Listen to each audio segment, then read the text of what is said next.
Face à cette tragédie, le gouvernement congolais a brillé par son absence.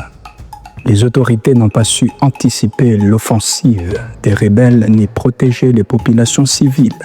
Les forces armées de la RDC, minées par la corruption, les manques d'équipement et une faible discipline, se sont effondrées face à l'avancée du M23. Plus de 300 soldats ont été jugés pour désertion, relevant l'état déplorable de l'armée nationale. Les promesses des renforts et des soutiens aux populations affectées sont restées lettres mortes.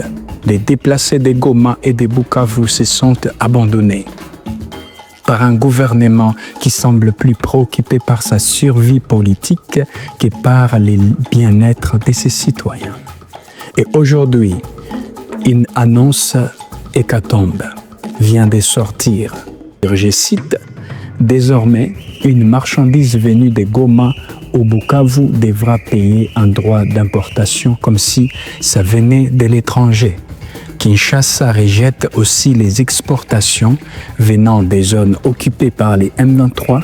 Kinshasa demande aux autres pays de ne pas les considérer comme venant du Congo. »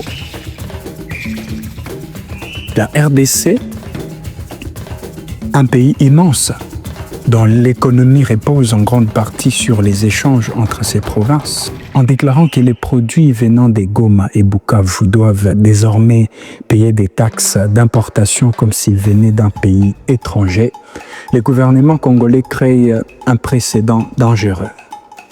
Un coup dur pour les commerçants locaux. Les commerçants de l'Est, déjà affectés par l'insécurité, doivent maintenant faire face à une nouvelle barrière économique. Les prix des produits de première nécessité vont exploser, rendant la vie encore plus difficile pour la population. Une rupture des liens économiques entre l'Est et l'Ouest. En traitant Goma et Bukavu comme des territoires étrangers, Kinshasa envoie un message fort. Ces régions ne font plus partie du pays.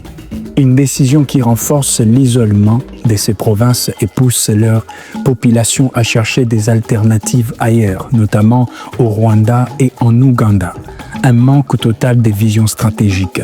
Au lieu de renforcer l'intégration nationale, les gouvernements affaiblissent l'unité du pays.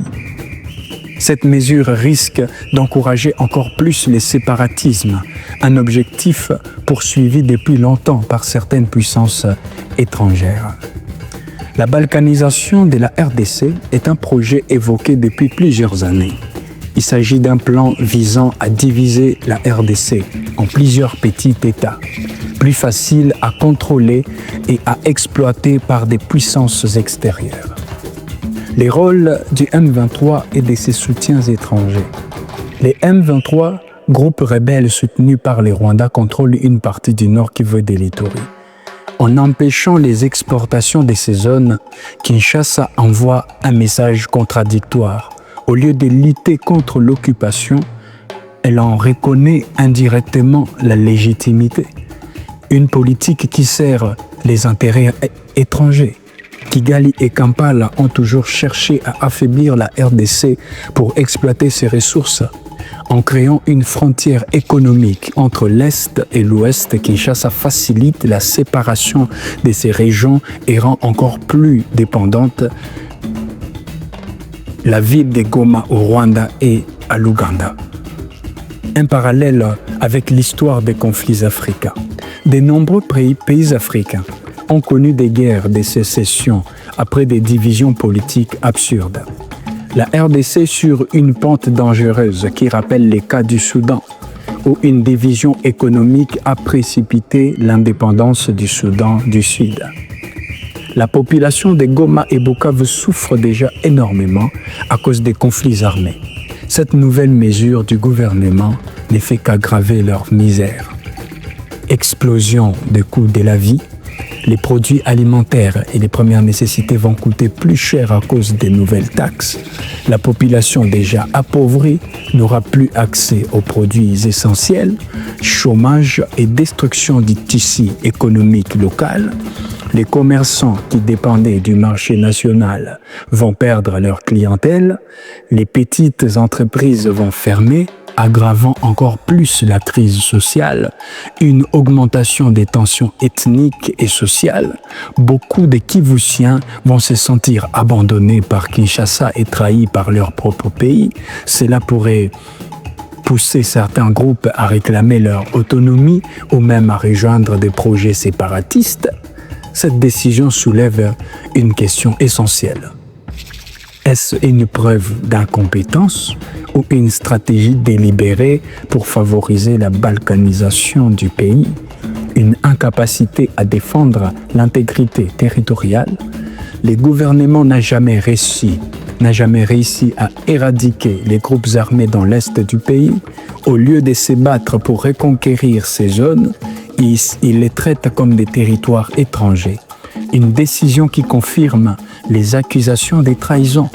De nombreux analystes accusent certains politiciens congolais de collaborer avec des puissances étrangères. En prenant cette mesure, Kinshasa donne des arguments à ceux qui pensent que le gouvernement congolais est infiltré par des intérêts extérieurs. Un gouvernement coupé de la réalité du peuple. Cette décision prouve que les dirigeants ne comprennent pas la souffrance de la population de l'Est. Elle montre aussi un mépris total pour l'unité nationale. Face à cette situation, il est urgent de prendre des mesures pour éviter que la RDC ne se divise encore plus. Annuler immédiatement cette décision injuste. Goma et Bukavu sont des villes congolaises et doivent être traitées comme telles. Les gouvernements doivent mettre en place des aides économiques plutôt que des barrières. Renforcer la présence de l'État dans l'est du pays, l'armée doit être réformée pour être capable de sécuriser les provinces du Kivu. L'État doit investir dans les infrastructures et reconnecter économiquement l'Est et l'Ouest, favoriser une union nationale contre la balkanisation. Les Congolais de toutes les provinces doivent s'unir contre cette tentative de division du pays. Les leaders politiques, religieux et de la société civile doivent dénoncer cette politique absurde et exiger un changement de cap. Le gouvernement congolais vient de commettre une grave erreur en considérant les marchandises de Goma et Bukavu comme une importation étrangère. Cette décision absurde ne fait que précipiter la balkanisation de l'Est du pays et pénalise injustement la population déjà meurtrie par des années de guerre. Plutôt que d'abandonner ces provinces, Kinshasa devrait tout mettre en œuvre pour les réintégrer pleinement dans l'économie nationale et renforcer l'unité du pays. Il est encore temps d'agir avant qu'il ne soit trop tard. La RDC appartient aux Congolais et personne n'a le droit de la diviser.